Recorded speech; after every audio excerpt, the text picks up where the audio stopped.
بسم الله الرحمن الرحيم اللهم صل على سيدنا محمد وعلى آله وصحبه أجمعين لا حول ولا قوة إلا بالله العلي العظيم ربنا آتنا في الدنيا حسنة وفي الآخرة حسنة وقنا عذاب النار.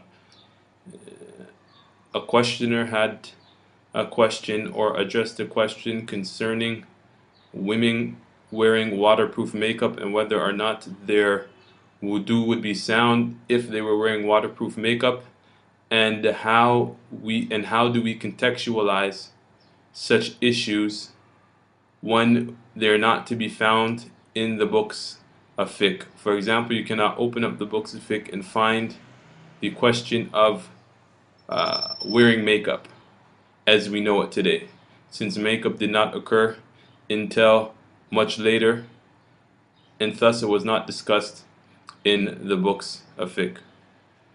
So Bismillah, first of all, in terms of contextualization, what we mean by contextualization and what we're referring to is at-tasawwur in Arabic. And at-tasawwur means understanding the issue at hand before providing an answer or before giving a judgment.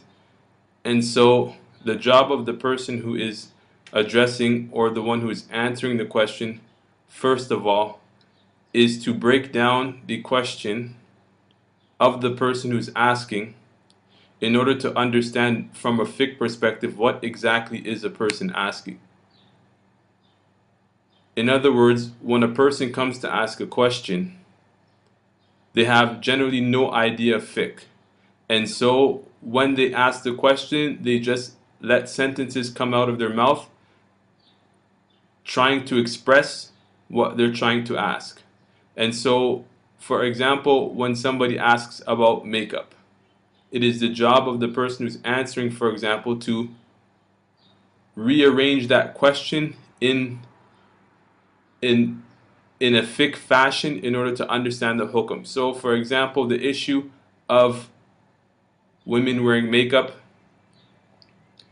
and whether or not it nullifies wudu, the actual question would be, does the waterproof makeup prevent water from reaching the face? And is washing the actual face a condition for the soundness of wudu? So from this perspective, we take a look at the Maliki method and we find this answer mentioned indirectly but clearly. Because in the Maliki madhab, as long as there's something which we call a ha'il means any type of thing on the skin that prevents water from reaching the skin. For example, in some books they'll mention if a person had a piece of, for example, a piece of dough on their hand and they were to make wudu, if they were to miss just that spot, then they wouldn't have wudu because it is a ha'il, meaning it's a covering that blocks water from reaching the skin. Thus, it is not. Thus, if a person were to make wudu and miss an obligatory limb in wudu, like the arms, then their wudu wouldn't be sound. So, looking from that side and looking from that basis, now we understand at-tasawwur, meaning we understand what the questioner is really asking because we took the question and put it in the form, or we put it in fiqh fashion. So the reality is that waterproof makeup repels water from reaching the face.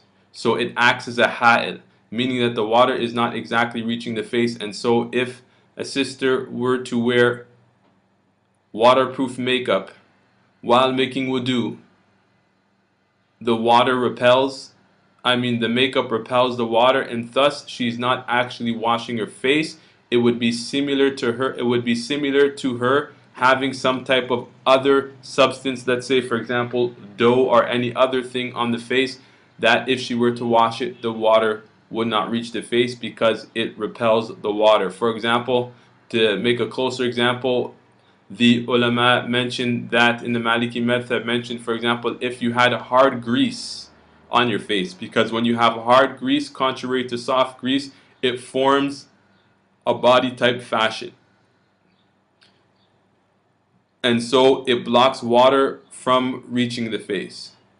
And so if the water repels, if the mask or any type of covering repels water from reaching any part of the limb in which wudu is obligatory, then they will not then their wudu will not be sound, because they did not fulfill the condition of washing the limb. And Allah knows best. Allahumma salli ala Sayyidina Muhammad wa ala alihi wa sahbihi ajma'een.